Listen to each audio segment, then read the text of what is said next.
Welcome.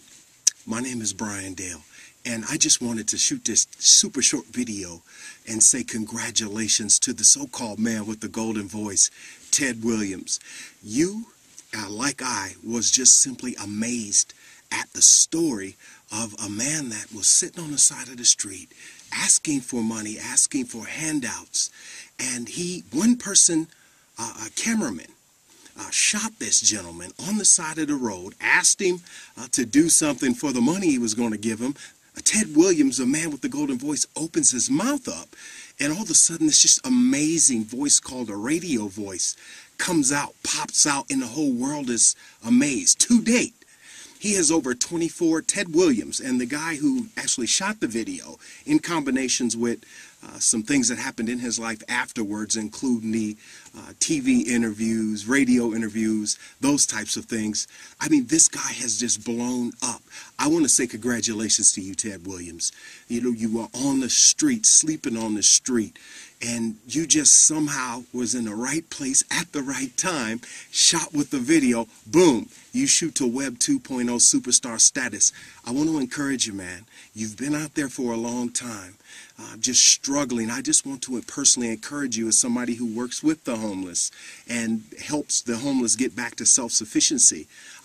Take this opportunity, Ted, and make the most of it, because you are an encouragement to me, someone who works with the homeless service provider, as well as millions of other Americans. So again, congratulations. We want to speak to you, just give you some short statistics on homelessness in America. Each year, over 3.5 million people in this country report being homeless.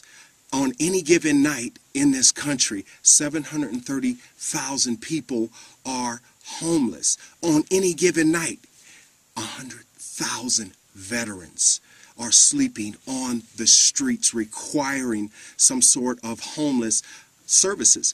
The American Councils on Mayors, which is a conglomerate of mayors from cities all over this country, said that 29% of the homeless population in this country each year, of that 3.5 million quoted earlier, are children that are homeless with their families. And I just wanted to tell you, as someone who works with a homeless provider, I just want to give you a very heart-touching story.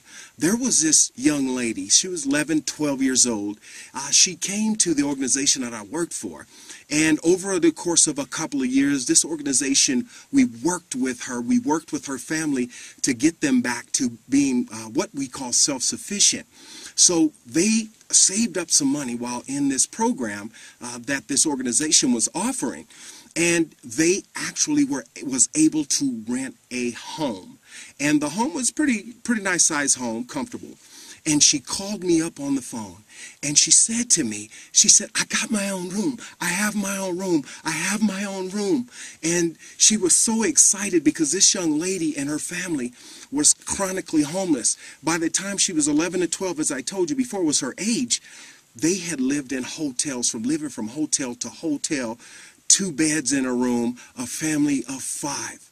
This story, people, is not uncommon. It really isn't. So what am I saying? What am I leading to? I'm leading to this one point, is I want to challenge everybody that sees this video to partner up with a local homeless provider in your community. Go to Google, Yahoo, Bing, Ask, whatever your favorite search engine or vehicle for search is, and type in local homeless providers or donate to homeless or ways to donate to homeless, and partner up with a local organization. It is the Ted Williams, that story was certainly probably one in 10 million if we really think about the odds of something like that happening. But every day, homeless providers all over this country are just helping people like Ted Williams, people that we want to get them off the street. We want to get them back to living a self-sufficient lifestyle. We need you to partner up with your local homeless provider. Why do we say that? A lot of people that I personally talk to working with the homeless will say this. They'll make this statement, well, what can I do? I don't have much. Nothing is too small. If you have 5 cans of green beans in your home, donate 2 to your local homeless provider. If you have, let's say, if you have 4, 5, 6 hours of free time a week, partner up with your local homeless provider and just take advantage of those volunteer opportunities, because time after time, what I found out is when volunteers come into the organization that I personally work for, especially for first-time volunteers, their whole outlook on homelessness has changed. And I also want to give you another interesting micro statistic that we found at the organization that I personally work for. There are also families who are what are known as renters. They are renting homes. Or there's also a subsect of renters called lease to own. I'm sure you know what that is. These people are, through no fault of their own, being evicted. How? Many landlords will, especially during these tough times, they will pocket the money, not pay the mortgage to the house that they're renting to these renters, and one day the sheriff deputies will show up and put this family and their children on the street. So we need, just short stories like the few I've shared are reasons why we need you in your local community to partner up. I mean, Ted Williams was a great story, but I want to ask you this. In your local community, can you make amazing happen?